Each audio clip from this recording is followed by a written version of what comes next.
fanáticos, soy Rebeca Landa, bienvenidos a Ensillado, donde, como ustedes saben, siempre tenemos a los mejores invitados y en este caso estamos grabando desde la Ciudad de México con Rod Smith, 2 veces campeón del Super Bowl, que está aquí acompañándome. Rod, thank you for being here with us. We're so excited to have you. Oh, I'm excited. This is going to be great. It's been a long time, actually, since I was in Mexico City for football, and I've never got to watch it in Mexico City since I played in the game. Okay. I can't remember how long ago it was. It was a long time ago. I took hits for a living, so I don't remember. We'll remind you of it. Okay. A ustedes les aclaro que por esta única ocasión estaremos haciendo Ensillados completamente en inglés, pero por supuesto que tendremos los subtítulos. Así que, Rod, let's start with a question that is very specific about the Denver Broncos. So they announced their 53-man roster a couple of weeks ago, maybe 2 weeks ago, and one of the highlights was that an undrafted rookie has been made the final cut 18 of the 19 years. You yourself were an undrafted free agent. Do you remember that moment when you made the team in 1994? What was that? What was that like? You know, it's absolutely amazing because as a kid, you grew up playing football in the backyard, and then you go to high school and you play, and then you go to college and you play, and you still have these dreams of being in the NFL, and you don't know what's going to happen until you're there. And I still remember my first game in the NFL as an undrafted guy. We were actually playing in Barcelona, Spain. Wow. That was the first game that I was actually in uniform for the Broncos in Barcelona, Spain. And so all those things come back. And every year I watch that list to see which guy who no one gave a chance was going to come out of there, show the heart, show the fight that they want to be on that football team. And so every year I always say something to that guy every year. I said, just because we were undrafted don't mean we're not good enough. Somebody gave us a chance, go prove to them that you're worthy of the opportunity. And that has to do with my next question, which is, it's said that those undrafted free agents have like a chip on their shoulder. Can you confirm or deny? And what was that like for you? It's not really a chip. It's more like a tree. It's a whole thing. It's not like this little small thing. When you're an athlete, for one, you believe your skills are good enough. And when you don't get drafted, it's kind of a slap in the face that I'm not good enough to even get drafted. And I remember every guy who got drafted before me that played receiver. And I outlasted every last one of them. And it's not against them. It's just a testament to your fortitude and hunger and drive. And so you do play with a little bit of anger. You do play with a little bit of, like they say, a chip is a big chip. It's not a small chip. Because you want to prove to the league and to your organization and the fans that you belong. Right. I want to ask you this. It's not on the script, but it's interesting to me. What makes a good athlete or an impactful player an impactful player? Because obviously it's not just about talent or when you're drafted, but more about something else. Yeah, to me, you know what it is? That's a great question. I've never had anybody ask that question that way. You know what I believe it is? Opportunity. When do you get the opportunity? The opportunity is so important because we have this saying, if you stay ready, you don't have to get ready. If you stay ready, you don't have to get ready. So when the opportunity comes, were you ready? And for some of us, especially like myself being undrafted, and I tell people all the time, my first ever catch in the NFL was a game-winning touchdown with no time on the clock. Wow. So no one entered the league the way I entered the league. But here's the thing, I was ready. Yeah. And that to me has like been a culmination of my career. When the time came for Rod to get the opportunity, Rod took advantage. And so this is for every fan, any person out there. I don't care if it's your business, at home, at your church, or wherever you are. You always got to be prepared for opportunity because you don't know when it's going to come. There's a phrase that says, when opportunity meets preparation, and that's success, right? Yes, absolutely. What was that welcome to the NFL rookie moment for you? Did you have one? You know what? Honestly, I was just so appreciative of the opportunity, and I was really focused. I played with blinders on my entire career, and to answer that question, I'll answer it kind of like this. Every day I went to work for 14 years, I would sneak up on my locker just to see if my name was there. Every day I would sneak up on my locker, I would look, my name was there, and I would do this, I would say, I got one more day. Because you don't know in that business when it's going to end, and I would say, I got one more day. because every time a guy got fired or every time a guy got traded or cut, the first thing they did was took his name out of his locker. So for me, every day I was just, okay, I got one more day. And so I didn't take it as a yearly thing. I literally approached it daily. And so the moment for me was every day. I just embraced it and I said, go out there and work real hard today that makes it hard for them to get rid of you. Did that ever stop, or was that the way it happened for you every day of your career? And then when I left, I took my name. I literally reached up and took my name out of my old locker, because I had retired and my locker was still intact for a whole year. They didn't touch it. And then I went over there one day, I was visiting, just saying hi, and I noticed my locker was still there. And I said, dude, give me this, give me my stuff. And they say, oh, we can finally use your locker, because they literally didn't touch it. That was just a respect thing. Right. And Chris and all those guys, man, I just appreciate them so much. I still go see them and say hi to all those guys to this day. And that's a testament of what you did with the team and what you mean to this organization. Well, you were part of the team that made a transition with the logo, right? Which set of uniforms was your favorite? The D logo or now the horse head logo? Honestly, I like tradition, but the new logo I like better. I really like, I remember when we first switched the uniforms and we wore all blue, because our white pants hadn't came in. Okay. People thought we were just trying to be cool. No, the white pants hadn't been, they were ordered, but they wouldn't ship. The color rush was invented by you guys. We invented the color rush because we didn't have the white pants. Okay. And I remember John Elway hated them. People don't know that John hated wearing blue on blue.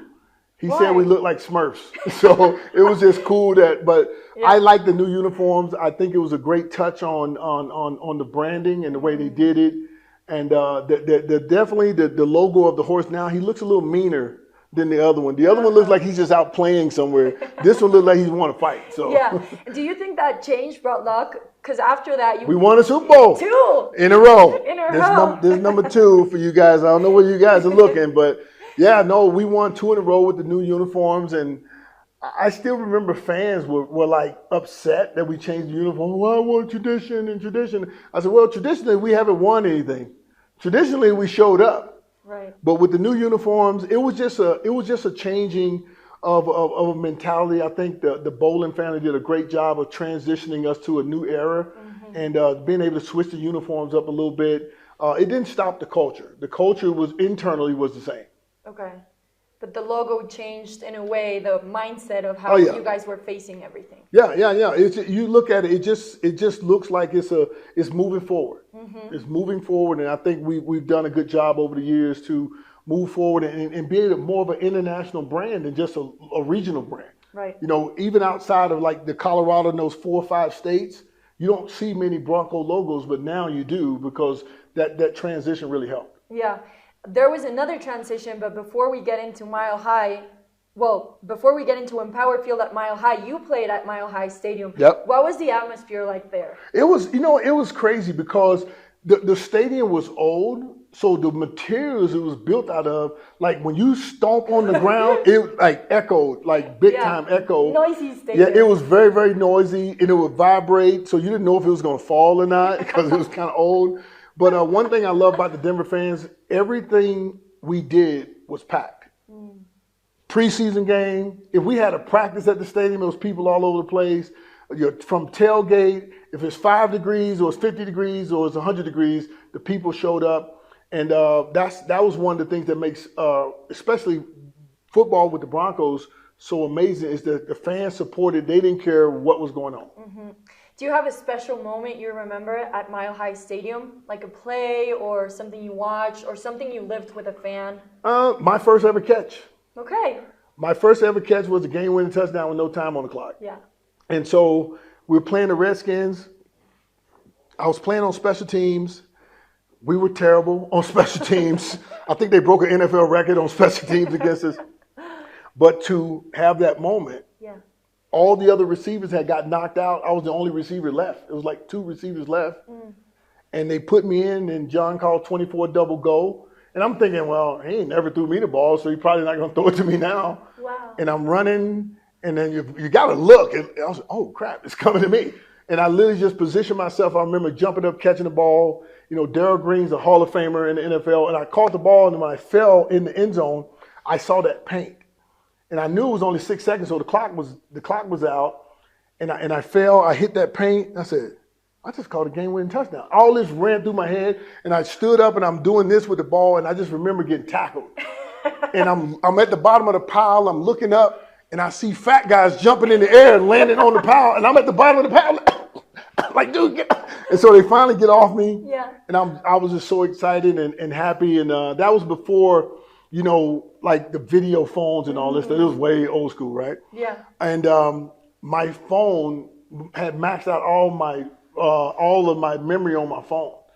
I couldn't get any more messages, none of that. And I just remember a bunch of my friends and family were like, hey, we made it. We finally made it, right? Wow. And so I was excited. And they were like, yeah, man, you're going to get a chance to play a lot now and be on offense. Yeah. No, it didn't happen. I didn't catch another pass for 7 weeks after that. So my second catch came a lot longer. So. And what was the reaction of the stadium? Because you were saying it was really loud, like game-winning touchdown as a rookie. Unexpected. Yeah. And the stadium is old, it shakes, and it's really loud. But here's the thing. During the play, it was complete silence.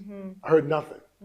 And when I hit the ground and I looked up, that's when it's like somebody just grabbed a knob and turned the volume up, and you see people, and I love why I literally watched this video at least a couple times a month because people send it to me, and I just and I would just pick one person in the stands, and I just want to see their reaction. Because, you know, when the ball's in the air, everybody's like this. Yeah. And they just froze.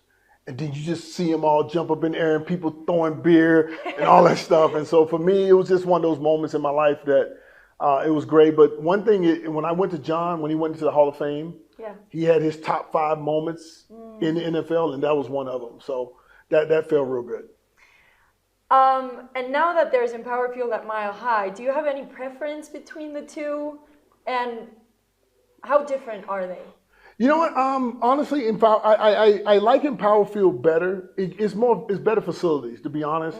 It's a better facilities. The locker rooms and all that stuff is better. It's a better atmosphere for the fans. You got the big jumbotrons and you got all that stuff. You got a better sound system. So for an experience in the NFL, you want that. You want that complete surround sound. You want enough bathrooms where there's not like 700 people in line and just standing there. And I've been like back at games now. And it's because now I'm a fan, so I get to go, and I don't sit in the stands, but I do go up in the suites and stuff like that. And I think that the stadium we have now is better equipped for today's game, and you know it's fast paced, all this content you get to create. So like stuff like this, you can put it up on that jumbotron. It's crystal clear and everybody can see it. So I like the new stadium better from a fan perspective. Yeah, I agree with that. I didn't know Mile High Stadium, but I think, you know, things sometimes have to change and progress with how the sport is progressing. So you were part of one of the biggest games in Broncos Denver history, Super Bowl 32. Yep. What was the feelings leading up to that, especially because you guys were like underdogs? Yes. The biggest underdogs. Yeah. Tell me a little bit about it. You know what? We laughed. We really laughed at. I remember having a conversation with Shannon Sharp, and you know, all the reporters had us underdogs by 14 points, 17 points. The Packers are going to kill us. We had the number 1 offense in the league at the time. We dominated the regular season. We dominated the playoffs, and we felt very disrespected by that. You could even put together a group of people to say collectively that we would lose by 14 points. And I remember when, of course, the game starts, they get the ball first. They go down there and score. Of course, everybody's thinking, oh, yeah, the Broncos are going to get killed because they scored first. And I'm sitting there in my normal spot. Shannon's sitting in his normal spot because we're very, you know, superstitious. So we have the same routine, right? And I'm sitting there. He's sitting there. He gets up first. He goes through his little thing, and I'm sitting there, and he said, and so when I get up, put my helmet on, get my mouthpiece and stuff, he said, hey, they got 7, let's go get 8. And we pound each other like that. Wow. I said, let's go do it. And then we went out there, we go score, and we let them know that, dude, it ain't going to be that type of game. And Terrell and John and just everybody, we went out there collectively as a group and hit them in the mouth, all the reporters in the mouth, all the critics in the mouth, and brought Denver their first championship. Wow. There was a very special play in that Super Bowl, which, of course, you know what I'm talking about, Elway's helicopter play. Absolutely. Where were you in that moment? How do you remember that moment? Where were you standing? Were you close to him, far away? And what was your personal reaction? You know what it was? I was actually on the field, and I was running a route at the time because it was a pass play. It was 3rd and like 8. Okay. And so I'm running a route, and then John steps up, and when he slides right, we have these rules of you got to go find a way to get open. And so I'm going this way, and then I remember stop, and I'm coming back, and I see him tuck the ball, and he's running. And so if you look at any footage, you'll see me standing there just staring at John while he's in the air getting knocked around. But I saw that lean, and you could just see the grit in John, just like, you're not stopping me from getting this first. And I remember him getting hit. He spins around, because when he got hit, you think the ball is going to come out. So I'm staring and thinking, okay, get ready to go. You know, you're trying to, of course, get a block, but at that moment, you're just watching. And then when he landed, he had the ball, and I immediately looked toward the first down marker, and he looked at the first down marker, and I said, oh, he's got it. So that kept the momentum going, and it was just an amazing play, because especially with technology today, you can freeze it, and you can catch every little detail of the whole spin. And you'll see me in the background just standing there doing nothing. I was observing. I was exactly what I was doing, because there's nothing I can do at that point but admire the moment. And it was just to be a part of that whole experience. It was amazing. What was the atmosphere like once the game was over? I was going to say and you asked the question, perfect question. I remember trying to call back to Colorado. Mm-hmm. All the lines were busy. The entire state, the lines, the phone line, it literally said all lines are busy. Because I was trying to call some friends who didn't come to the game, because my family had came to the game, but I was calling some friends, all lines are busy. And to me, I realized what we had just done. We took this big weight that was on the Broncos' shoulders and threw it off, for years. And I remember even the pregame, well, the Broncos lost this many Super Bowls. And I said, hey, that got nothing to do with us. We wasn't on that team. I said, this team is different. And remember, you already got us underdogs, and then everybody's asking questions as if we're going to lose. Mm-hmm. And they have this intuition that we're not prepared. And we're laughing. We literally was laughing like, man, let's go out here and beat these boys up the way we beat up everybody else and prove to the world that we're the best. And literally, those are the type of conversations that we had that people didn't. If they had microphones on all of us, it would have seemed like trash talk, but it was just confidence. And I worked so hard, and this guy worked so hard, and we brought it together. Right, certainty of what you guys had done to get there. We had put in too much work over the years. Do you remember the first person you hugged or thanked or cried with once you guys were like Super Bowl champs, confetti flying down? You can see when John kneeled, and it's so cool because somebody made a Christmas ornament out of this. No, so I'm on the ball when he kneels down for the last second. Yeah. So John's got the ball, Eddie Mack is right here, and all of us are jumping up in the air at the same. The three of us are like trying to hug each other at the same time. Somebody paused the moment. You can see my face. Eddie Mack's behind, so you can't see his face, and you can see John with the ball. Wow. And I said, it looked like 12-year-olds playing backyard football. Yeah. And that's what the moment to me was that. And the three of us hugged each other, and it was just amazing because John had been through all the stuff. I still remember the critics. He won't be as one of the greatest quarterbacks of all time if he don't win a Super Bowl. I remember Terry Bradshaw saying that. I was a big Terry Bradshaw fan because I was a Pittsburgh Steelers fan, and I really lost a lot of respect for Terry Bradshaw today. But it's the truth. They want you to be a champion, and John did it twice.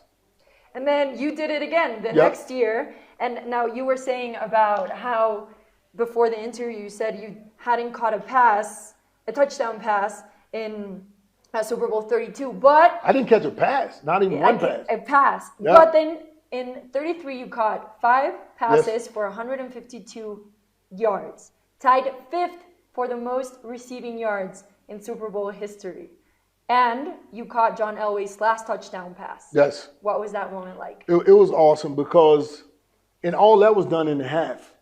I didn't catch another pass in the second half. That was all done in the first half. Yeah. But the thing is, and I actually have that ball autographed, and it says the last one by John. I never asked him to sign a whole bunch of stuff, but that ball and his jersey is in my basement in my house, and but we don't know it's the last one at that time. But the thing was is for us to go back to back after the adversity we had, but we brought the guys back together, and I was just hoping, honestly, he didn't retire, which he did retire. But it was just one of those moments. But when you get, I don't call it getting shut out in the first Super Bowl. I did my job.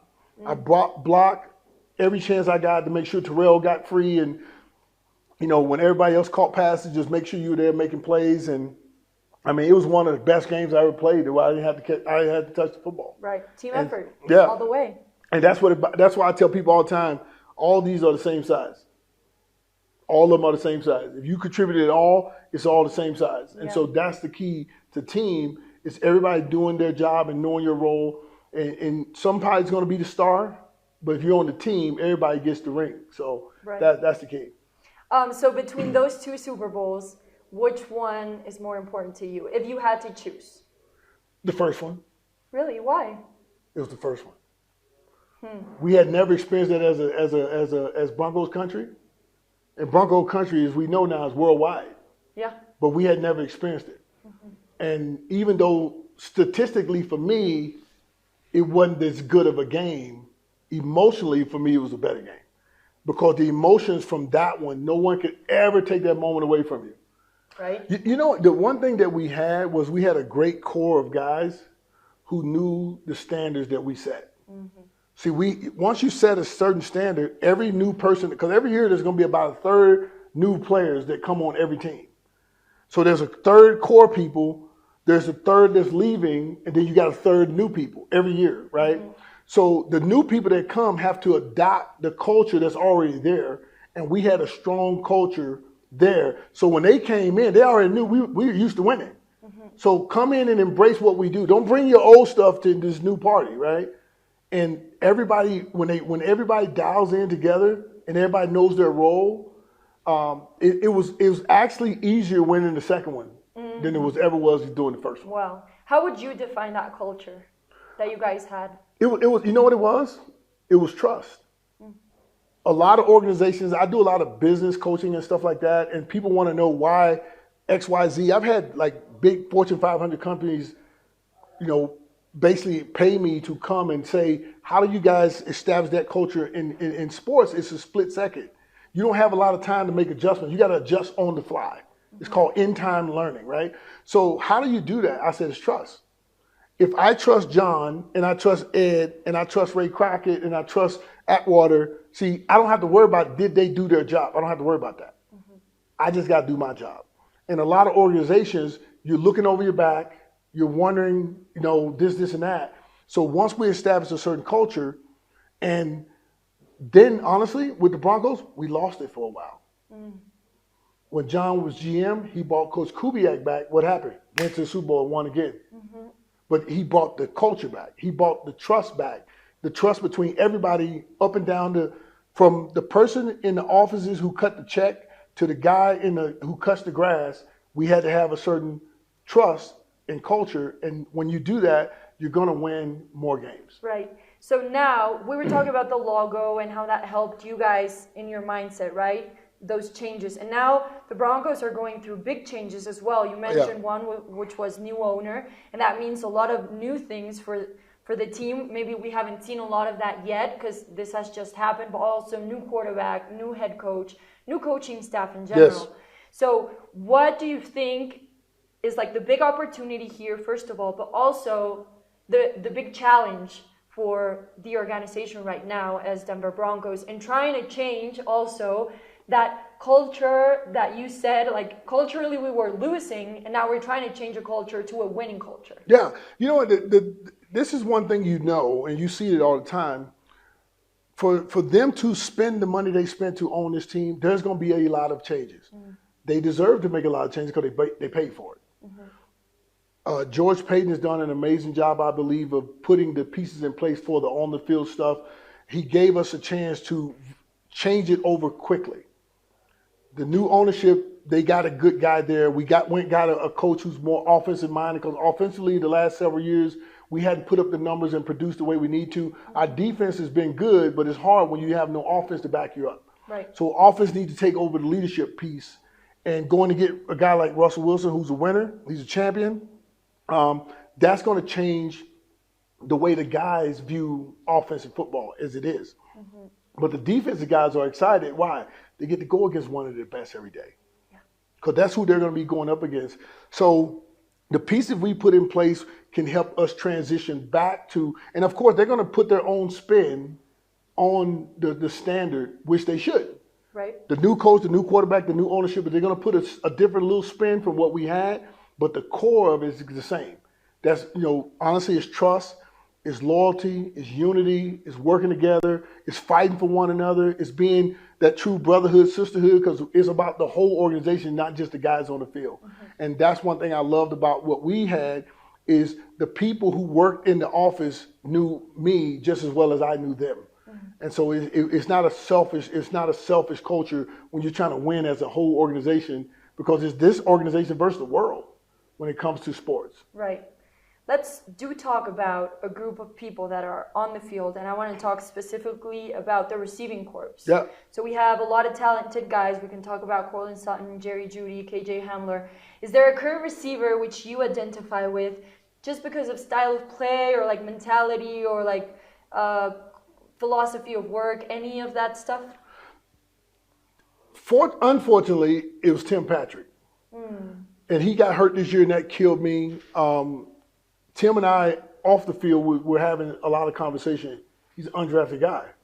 So I leaned toward him. Yeah. He reached out to me, and we was doing some stuff together. Me more coaching him up here of how everything is going to change. Unfortunately, him getting hurt. But one thing, and he and I, actually, when the last practice I was at, it was himself as well as Courtland, we had a conversation because they both got new contracts. Mm-hmm. I said, remember, they don't give you the money to just catch passes anymore. They give you the money to lead. Mm-hmm. Leadership is a different thing. And so Courtland is the elder statesman now. Courtland is the Pro Bowl player now. Courtland has to lead that group, not with his words, but with his body, with his actions. But at the same time, he has a right to say some things because he's the elder statesman. Jerry Jeudy's, this to me is going to be a pivotal year for him. He and I have had some off the field conversations. I really believe this will be a great year for him because the old Jerry Jeudy, the people who were there, the offensive coordinators, they're gone. The quarterback, they're gone. He got all new. I said, you got a brand new slate. Go show them why we drafted you in the first round 3 years ago. Mm-hmm. And then for what I've seen and what I've heard, he's adopted a lot of those things that people don't see off the field.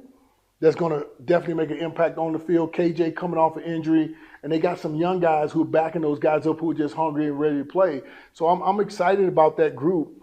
But the key is, we'll talk about some other keys when we get down to the event. But I can tell you now, I expect them to have a great year because it's going to be a more kind of like with us, it's a pick your poison type deal. Yeah. When Jerry's doing his thing and they start running combination that way, then Courtland gets to do his thing. KJ's in the middle. They can go full wide. They got running backs who catch the ball well. So I think it's going to be a great offensive from a weaponry standpoint that Russell Wilson is going to have his pick. Right. We'll discover that today, hopefully. Oh, yeah, absolutely.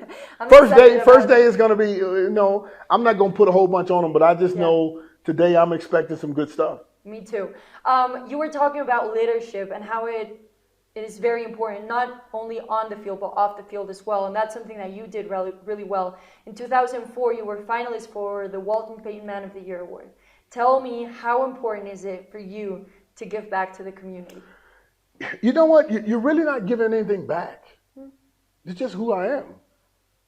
I was at the Boys and Girls Club when I was little. When I went to the Boys and Girls Club as an escape from my environment in order to be able to go and play sports and do some different things. So me going there was normal. It was nothing new to me. Mm-hmm. You're rewarding me for something I would have did regardless. I wasn't doing it for fanfare. And a lot of the guys in the NFL, they don't do it for fanfare. They're just appreciative of the people. We're appreciative of the fan base. And here's the thing. I always knew that I was a role model to certain kids because I had a role model growing up and I never got to meet them. But for me to be a role model to some of those kids at the Boys and Girls Clubs in Denver, I would go and show up. I would go there and buy the whole boys club. Me and my kids would go, and Al Wilson, we're there. We bought all the kids food and stuff like that. Because if my kids are going to eat, these kids are going to eat. And it wasn't about us bragging about it. It was like we showing them that we care. We want you to be able to take these moments and you do it for somebody else because somebody did it for us.